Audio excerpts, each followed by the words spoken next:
Okay, hello and welcome. My name is Samantha Williams. Welcome to our Ask Me Anything on the MSc in History, which is at Professional and Continuing Education at the University of Cambridge. You're very welcome, and we've got a wonderful team here today. This is our session panelists' names who are giving up their time for us to be able to literally ask them any questions at all that you have. Some of the questions have been pre-submitted. And then we will also take questions live. We are, just to let you know, the session is being recorded. We're going to have some slides, mainly that work around the questions that were circulated to us that have been pre-submitted. That'll last between 15-20 minutes. So if you'd like to just sit back and listen, don't worry too much about whatever question you might like to ask a little bit later. Hold off until we finish speaking. We'll then be open for an opportunity for you to ask any further questions you think we haven't covered, anything at all. And if you could write those, type them into the box for the Q&A, some written questions, and we'll go through those in order. If you feel your question has not been answered, please feel free to approach the enrolments team. There'll be some email addresses as you go through the slides in the presentation, and they'll be very happy to answer any other questions that you think we either didn't cover or that you think of later. Okay, so this is the team this evening. So we've got me, Sam. We'll also have the other co-course director, Matt. We've got our lovely student representatives from year 2 of the current cohort, Carrie and Leonie, and Jonathan, who is here as the administrator of the MSc in History and head of Academic Centre Administration for the course. Okay, so briefly, most of this information is already available on our website, so I'd encourage you to go there. There's more information there than we will be covering just in this 15 or 20 minutes at the beginning. It's a 2-year part-time course. In year 1, there are 3 in-person residential modules. That means the course can't all be done remotely. So you do have to be in Cambridge 3 times a year for the first year, and they're 3 to 4 day modules, residential ones each time. A student submitted a question asking wanting to know a little bit more about assessment, and we can go to our students a little bit later as well and ask them about that. It's 3,000 word essays. They're submitted about a month after the end of the residential, and you've got lots and lots of choice of essay questions. Then this is the real jewel. I think this is why everybody wants to come and do this MST, is that you get to do dissertation research on pretty much any topic. It must be based on primary sources, so it can't just be on what other historians have written. You'll need to find some original sources to base your dissertation research on. What's also great about this particular MST is you'll get expert supervision from a historian, usually in Cambridge, not always, one-on-one, 5 hours worth of supervision. And you also get 3-day schools where there's some peer-to-peer learning where you come back and talk about your topic, and you have some workshops on how to go about writing your dissertation. And then to that extent, it's slightly hybrid in that there is support through our virtual learning environment. It's a Moodle site between modules where reading is posted, reading lists, timetables. You submit your essays that way as well.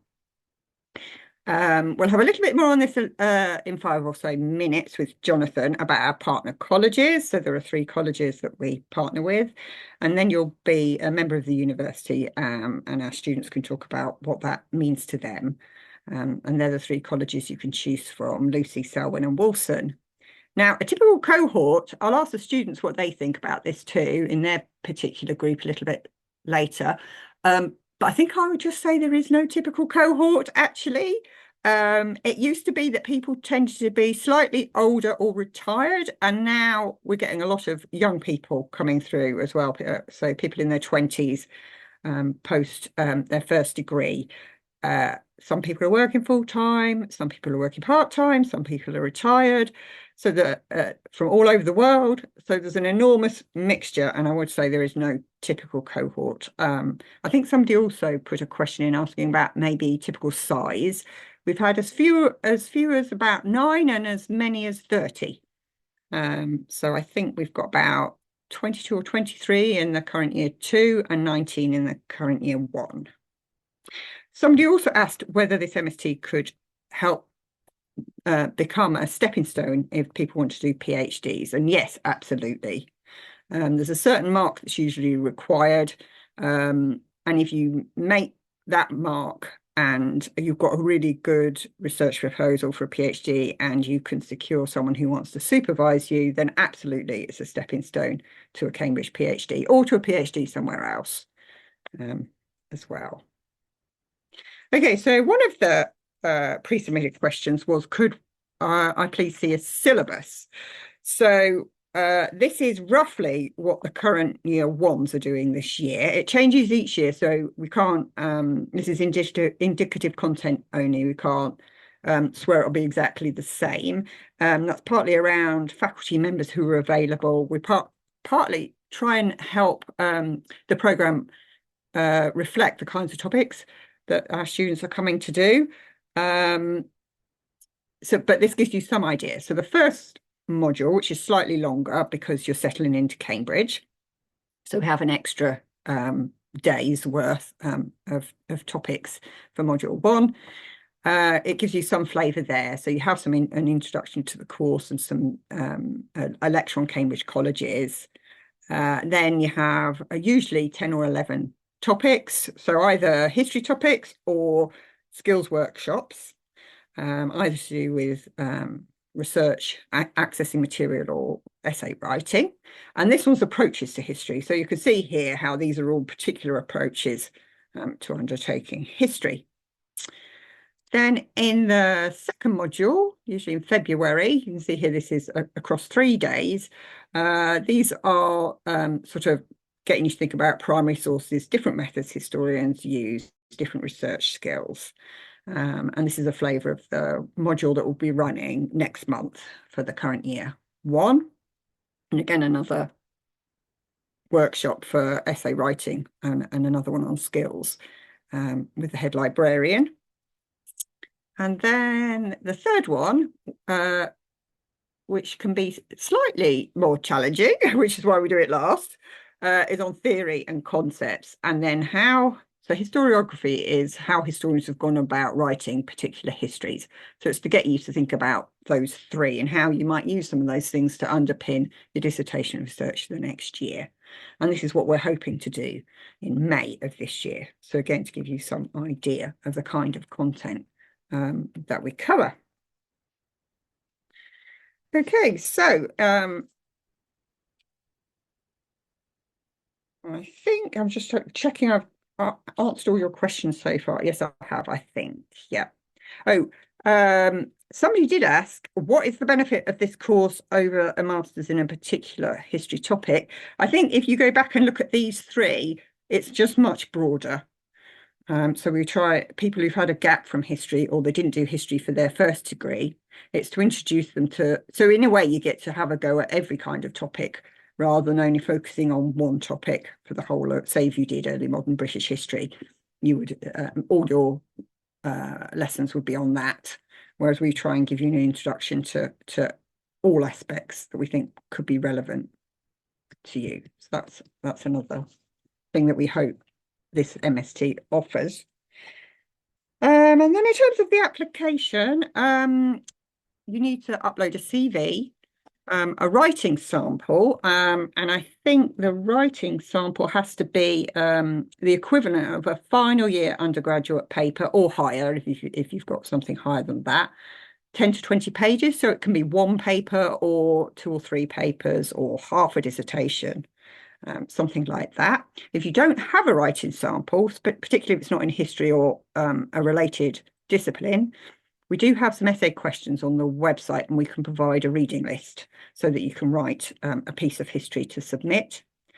In terms of referees, we would prefer 2 academic ones, but we know that not everybody can get 2 academic referees, and that you might need 1 academic, 1 professional, or 2 professional.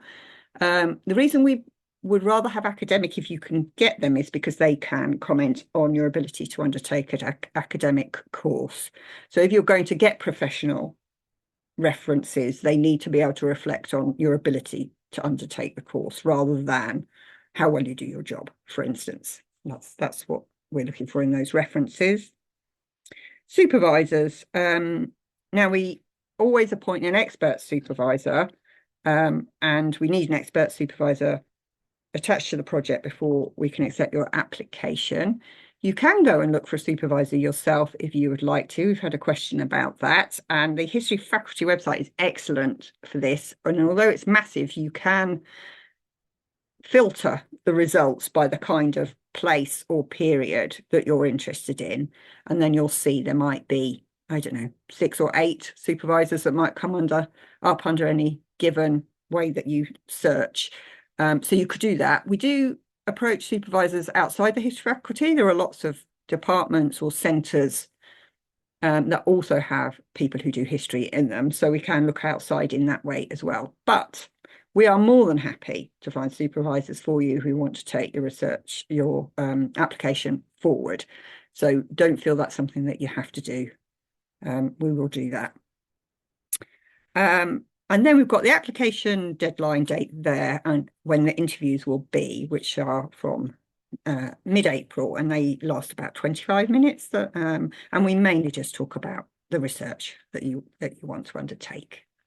Now, Matt, Neil, I'm going to pass on to you. Are you there, Matt? I am. Thank you, Sam. So we have had questions about what exactly should be in the research proposal that forms a really important part of your application, and which serves to stimulate the most part of the discussion in interview. So what should be in a research proposal? Well, as you can see from this slide, there are some key questions that you want to make sure your research proposal is addressing. First of all, do you have a well-defined research question? And it's actually often a good idea to say to yourself, can I actually put what I want to do for my research in the form of a question, with a question mark at the end of it? Have you identified a gap in the scholarship? That's another really important part of a research proposal. So does the proposal for the work that you propose to undertake, is it going to allow you to actually contribute something original to your academic field? So perhaps another way of putting that is to say, how will your work break new ground? As Professor Williams has already said, primary sources really have to drive a research project in history. So that's sources that date from the period that you're studying. Now, they might be images, they might be objects, they might be texts, they might be letters, they might be journals. But are they going to be driving the project? Is it the primary sources and your reading of them that's going to allow you to break new ground and make an original contribution to your field? It's also often a good idea in a research proposal to say to yourself, can I speak to what I think my research could say, even to people who aren't specifically interested in my actual specific research question? So what are the wider payoffs for my work for some of those scholars who might be in adjacent areas of academic and scholarly interest to mine? And then skills, really important part of a research proposal. Can you identify the skills that are required Can you think about how you might acquire those skills in time to help your research go along really well? That might be paleography, languages, um, quantification skills, computing skills, and so on. Now, we know a research proposal is provisional. It's a proposal. Nobody can ever be quite sure what shape the work is going to take once it gets going. So we appreciate that, and we appreciate that the project might change its shape as it goes along. But these are some of the really important questions that a proposal at least wants to be broaching as part of an application to the MST. And Matt, we did get a question, which was, are there any quantification or technical foundations that applicants must have? I think we'd say no, wouldn't we? We'd say no. If they're going to be really important to the course of your research, you'd certainly want to be thinking about how you're going to acquire those skills. And of course, there are training opportunities, not just with the residential gatherings that we have in year one, but also as a member of the university, as a member of a college. There are often training opportunities more widely available, but it's important to think about those things as they might pertain to your work. Yeah. Great. Yeah, I think you were going to lead on this one too. I'll say a word or two about the dissertation then in year two. So we sometimes refer to year two of the MST as the research year, or the dissertation year. And a dissertation is a sizable project, right? It's a contribution, an original contribution to the state of knowledge in your field. So it's a 16 to 20,000 word piece of work. It makes an original contribution. And one of the questions we've had, question we often get, is around what original actually means. And I always say, a little humorously here, original doesn't have to mean you discover that there's a King Richard II and a half that nobody knew about, or something like that. That would be a career-making discovery. But original can take quite subtle forms. Originality can mean quite subtle things in scholarly terms. So it might be asking a new question, but it might be looking at an established question with new sources, with new primary sources, or in a new way, or taking a new angle. Scholars often talk about applying lenses to problems, methodologies, approaches. These can all count really well for originality. It has to be primary sources that are helping you broach and break new ground with your project. And as we've said already, we recognise that it's in the nature of research for a project to evolve. You have to go where the sources take you. You have to take your lead from the primary sources. So it's really, really important that you have that one-to-one contact with your subject expert, your supervisor, and also that you are presenting your work to your peers.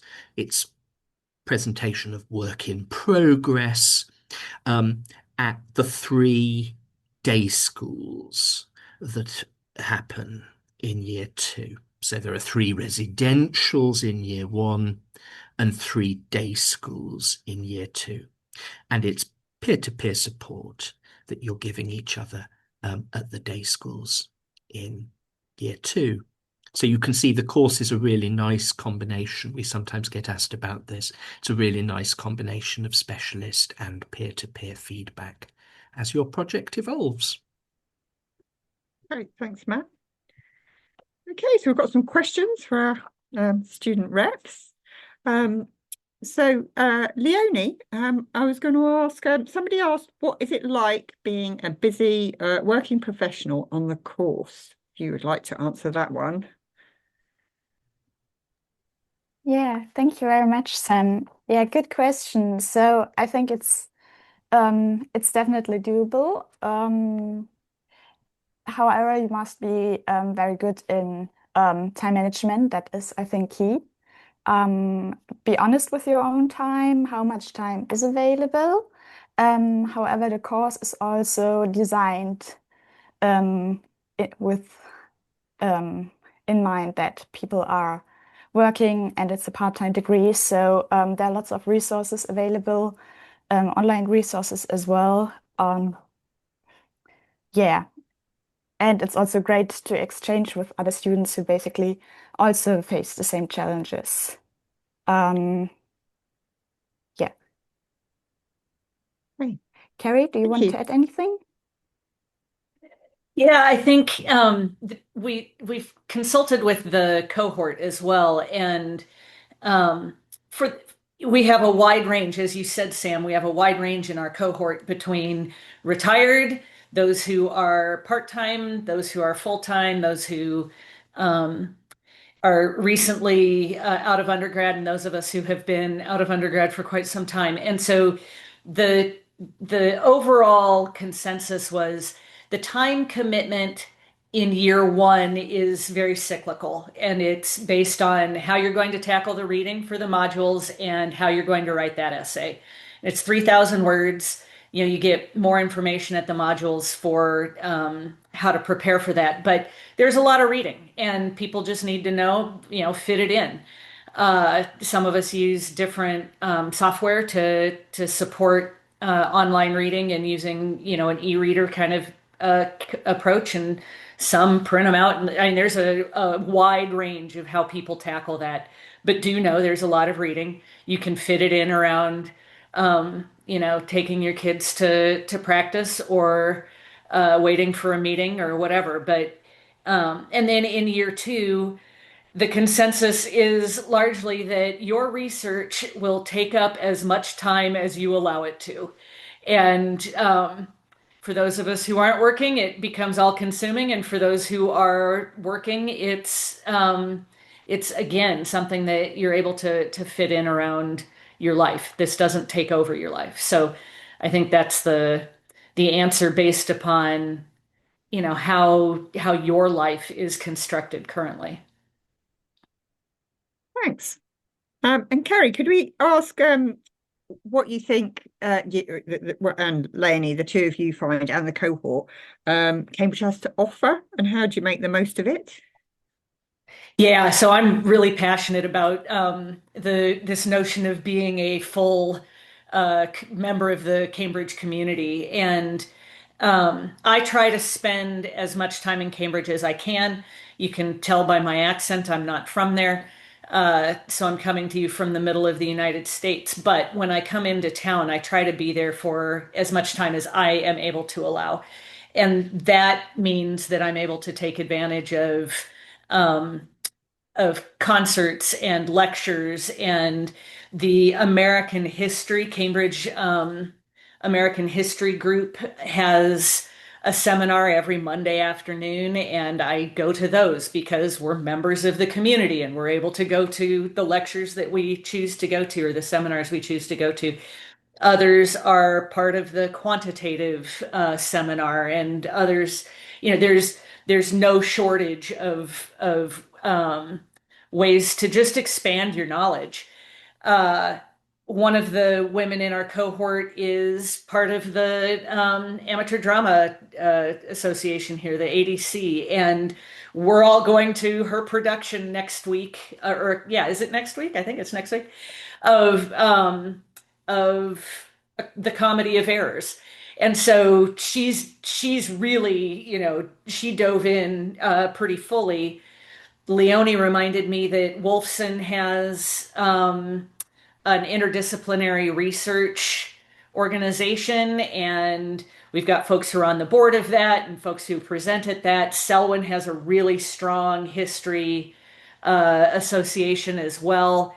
and we've gone to those lectures, and Selwyn has other lectures that are in conversation with the master. So I share just those as examples. If you wanted to choose other examples, go into the botanical garden, whatever it is, you're able to take advantage of it.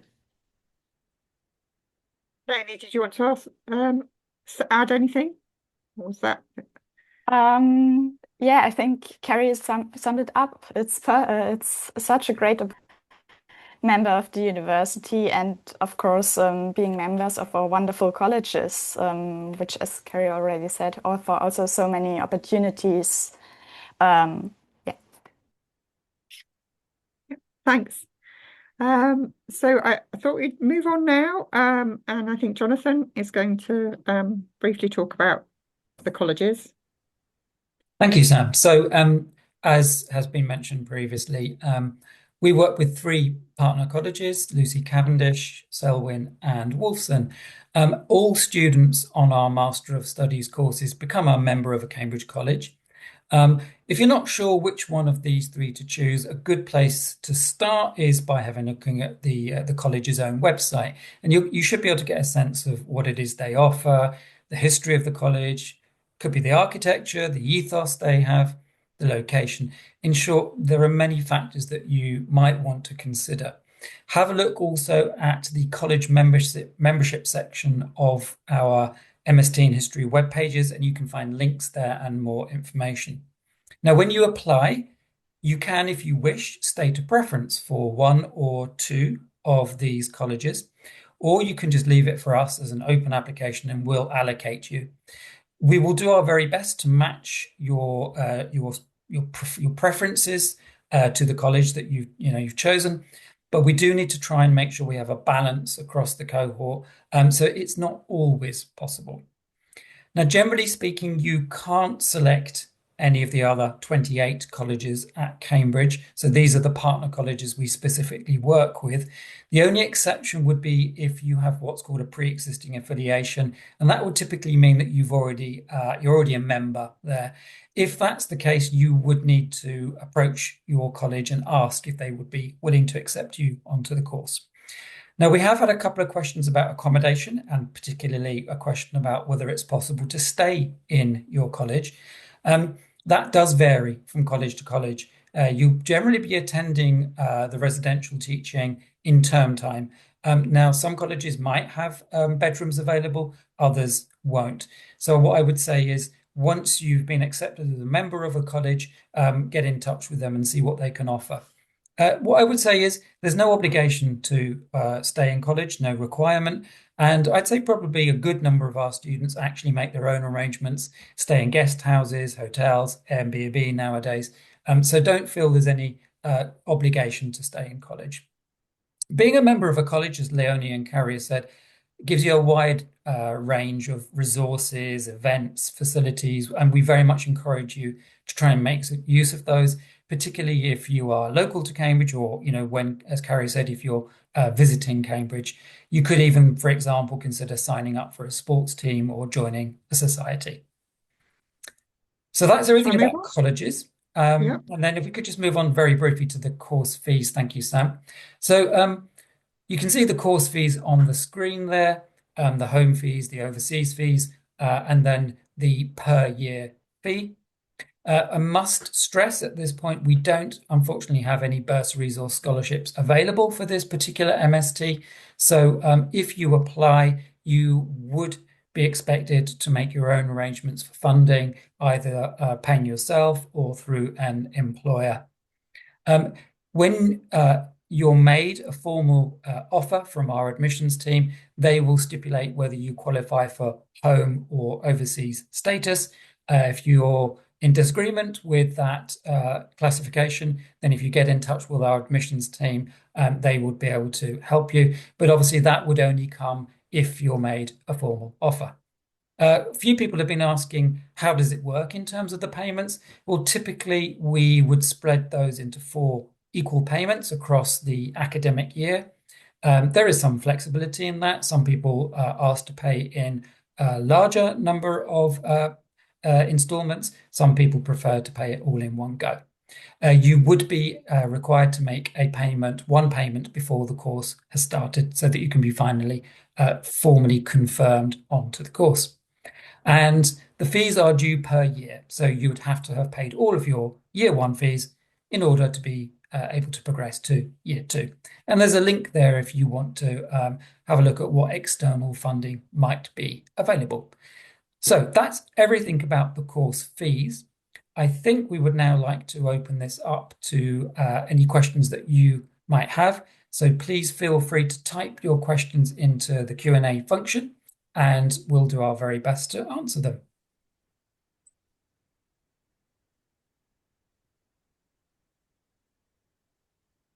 Right.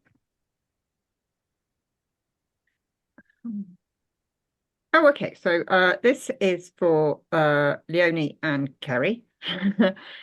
What topics are each of you researching? They would like to know that. Leonie, do you want to go? Yeah, sure. So I'm doing an oral history research on the everyday reconciliation of the descendants of the Jews who fled from Nazi Germany and how their relationship with Germany changed in the last 80 years. And I'm doing a history it's a micro history on a group of second generation German immigrants who were farmers and subsequently migrated to an established community and what their experience was like joining that community. My primary sources include 2,300 canceled checks and local newspapers and land records and census records and etc. Right. And there's a follow-up question for classmates who are not located in Cambridge. How do they navigate access to primary sources? And neither of you are permanently in Cambridge, so if you'd both like to answer how you found them. Yeah, so for my primary sources, many of them are online. Many of them are in an archive. So I'm, driving to the University of Wisconsin River Falls on a daily basis right now, mining the newspapers, the local newspapers of my research study period. But census records are online and so forth. It's really been more about secondary sources that I needed to access, and that I should have mentioned the university library because that is a huge benefit of being a full member of the university community. And the degree to which resources have been available online has been shocking and in a good way, and astonishing, maybe in a good way. And so I've needed to procure very few resources for either primary or secondary exclusively in Cambridge. Lainey, how have you found finding your primary sources? Yeah, so I did all my interviews online, and my interviews were located primarily in Israel, but also Germany, the Netherlands, Canada, United States. Yeah, and I found them via mainly snowballing and contacting various organizations, also social media groups for those descendants. And for me, as an oral historian, I can say Cambridge has really fantastic resources as well. So totally independent what topic you will research, it's heaven for a historian to work.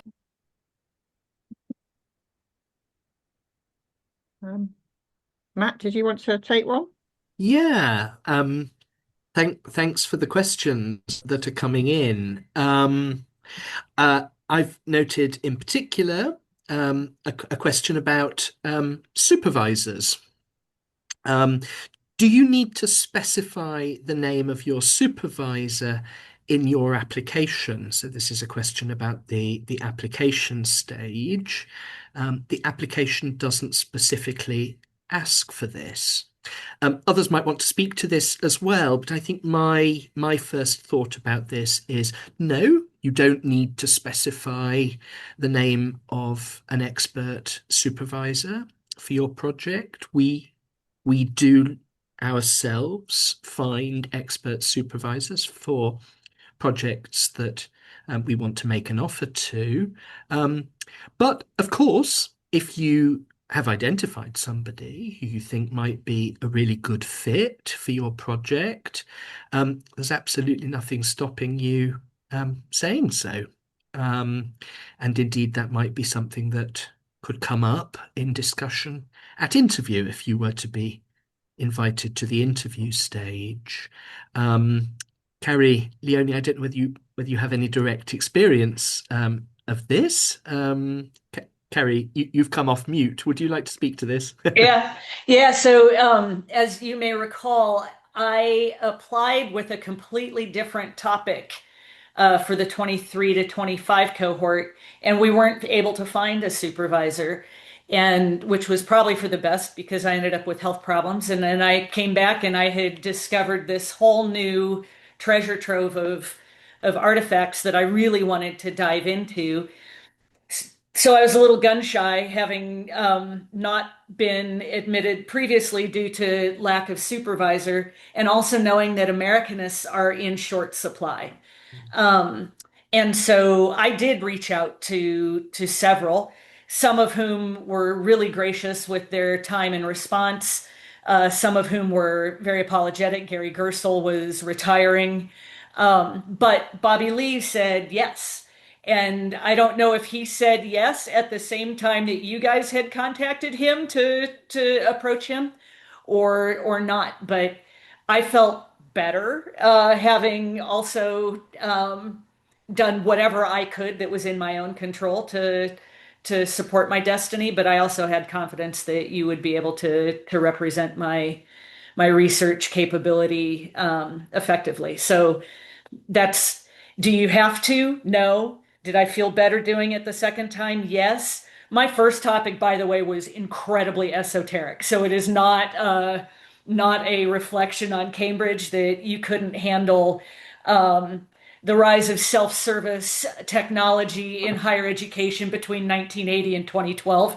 That was my first topic, very specialist. The second topic, I think, attracted more academic interest.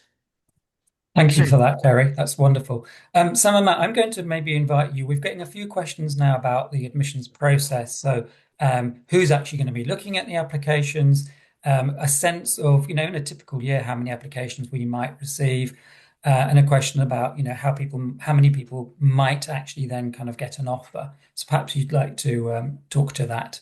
Yeah, so in terms of who assesses the applications, it's Matt, Neil and I that assess the applications and would then invite you for interview, have a chat about that for half an hour. And then applications, as we've just been talking about trying to get supervisors, the sense of supervisors. So it's then the applications assessed by the supervisor as well, and particularly the research proposal, whether they think it's a feasible proposal. And then in terms of the number, I'd say, what do you think, Matt? 40 or 50 applications. And we probably take half to 2/3, maybe sometimes slightly higher than 2/3. Mm-hmm. Yeah. Yeah.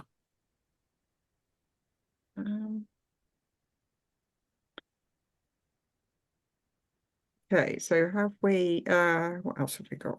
Matt, have you got another question that you might like to take? Yeah, there's a question here again that Carrie and Leonie might want to speak to as well, but I think we can too.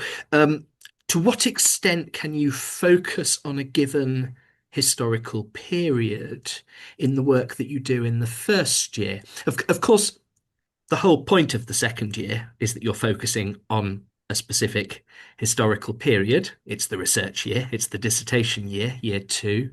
The question is about year one, when you're doing these module essays that are dealing with the themes of the modules, right? The themes of the residentials. So theories, sources, and methods, historiography and concepts, approaches to history. To what extent in these essays can you focus on a given historical period?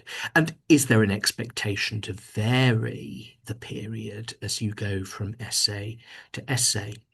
I think my take on this would be to say that the kind of focus, the kind of concrete focus that real specific historical examples can give to your thinking on methodology, on approaches, on sources, will always enrich an essay. So it's going to lend a real focus to your work, and it's something that markers really look out for. But as for which period you do that with, that's up to you.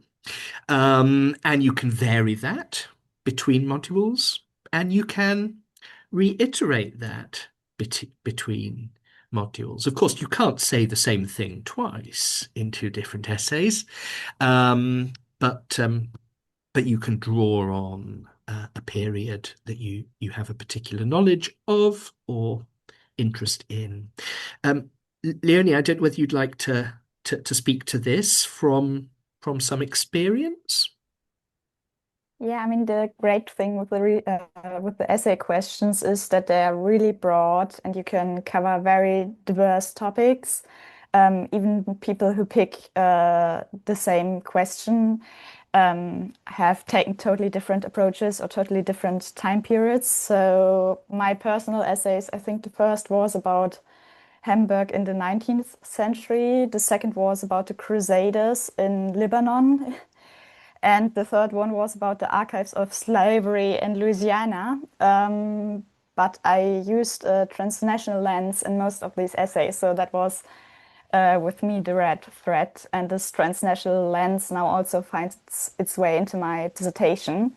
So it's really a great opportunity to learn more about essay writing. And I think the feedback you get is immensely helpful also for the dissertation. Great. We've also got a question, which is, I am not a social science background. I come from an engineering background. Would this be an issue? So I think we would like, if you come from a non-humanities related, so we'll take non-historians who are in humanities or social science related,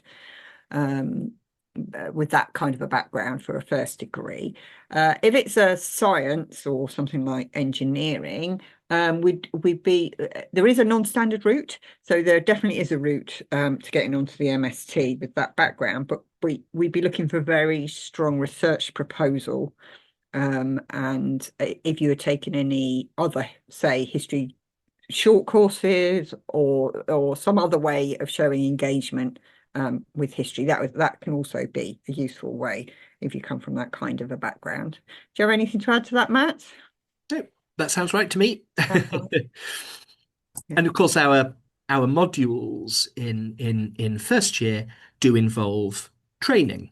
So there are opportunities to brush up your skills or to acquire skills for historical work. Maybe a question for Jonathan about where modules are held in. Yeah, absolutely. Yeah, thank you, Matt. So typically we hold the talk residentials in one of the colleges.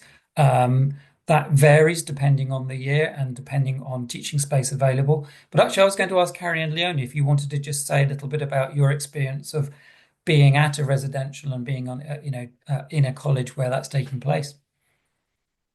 Yeah, there's something sort of magical about being in a college and going into the hall for lunch and wandering through the courtyards and the gardens and so forth. There's just it's an experience that you don't really get anywhere else. And we did our residentials at Girton for year one, and they opened the museum, and the art hanging on the walls, just all of the things that contribute to feeling like you're studying at Cambridge are sort of amplified as a result of being in a college as we're doing the study. Thank you. Mm-hmm. We had a question about going on to progressing to do a PhD. And I know, Carrie and Leonie, you both attended the session that we put on a few months ago about progressing to a PhD. And think I'm right in saying that you might be even considering that option yourselves. So perhaps you'd like to just talk about how you found that session and what your own kind of future plans might be. Leonie, do you want to start with that? Yeah, sure. So I started this MST with a clear goal to do a PhD afterwards. And the session Jonathan is referring to was with the director of graduate training at the Faculty of History. And she really talked us through the application process, what is important about the timelines. There is no need to start immediately this year in October with a PhD. We can also start a year after. Yeah, and that was immensely helpful. And Cambridge also has other opportunities like online courses, how to train your academic writing, which will also very much benefit any PhD applications, either in Cambridge or elsewhere. Yeah, and in general, the MST will provide you with a very strong academic foundation, and also inform you about current research trends, etc., and definitely help you to prepare for a PhD or potential academic career later. Harry? Oh, sorry, Carrie, Matt. please, Carrie. No, that's fine. I think I agreed with what Leonie had to say.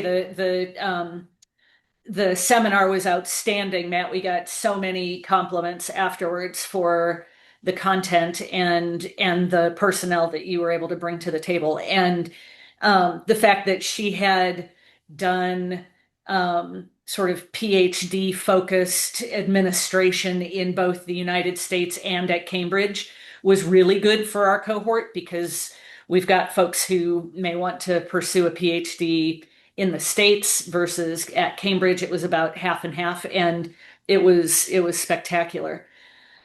Yeah. Great. And I think it's worth underscoring as well. We had a question about this in the question and answers. Is the MST a good stepping stone to a PhD? It is absolutely, and it's always worth underscoring that the MST is a full master's. It's a part-time master's, but it's a full and respected master's.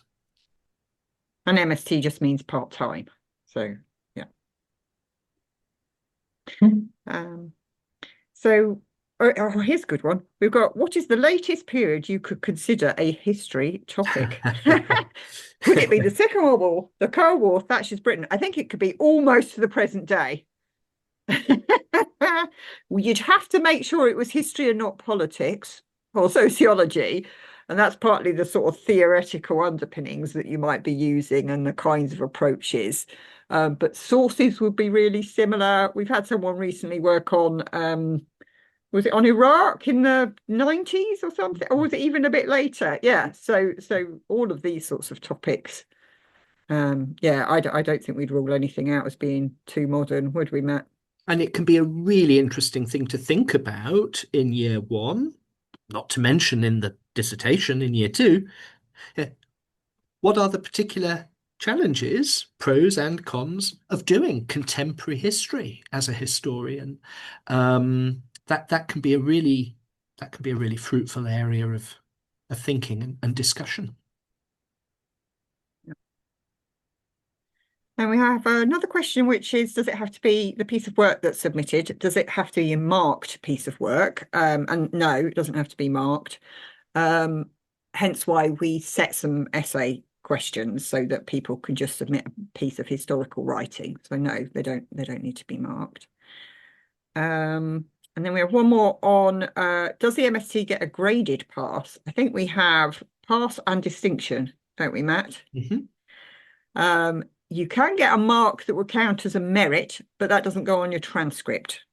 So it's 60 to 70 pass, 70 to 70 for merit, informal merit, and then over 75 and above, which is a distinction.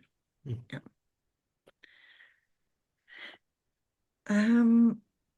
Okay. Final question. How recently do you need to have been supervised by a potential academic referee? I don't know the answer to that. We get people who've I think what becomes difficult is having stayed in touch with somebody who could write you a reference. That tends to be the obstacle people find, doesn't it? But if you've been a stellar undergraduate somewhere 20 years ago, we'd still be happy to hear that, wouldn't we? Absolutely. Jonathan, do you have any view on this? No, I think, as you've said, it could be someone from 15, 20 years ago if they remember you. I think more pertinently, they need to be able to comment on your academic potential. So if it's going too far back, they might simply say, sorry, I don't remember you, or they more likely they've moved on and they're no longer at the institution where you studied. So if you can't find someone from 20, if it's too long ago, you're probably better getting a more recent professional reference. Oh, and we have another final question that's just popped in now, which is about how the residentials work in year one. Yeah, so they've asked, are they 3 separate clusters? And that's sort of what it is. It's a week in, 4 days in October, 3 days in the middle of February, and 3 days in May. Yeah. So they follow the 3 terms. They track the 3 terms of the academic year. There's one residential module per term in year 1. Okay, well, I think we've exhausted all our questions. So thanks to our panelists. Thanks so much for making the time and coming and answering questions. And thanks to everybody, all the potential applicants who have been on the webinar and have asked their questions. We hope we've given you the information you need to make a decision about whether you'd like to come and study in Cambridge with us. Okay, thanks very much. Bye.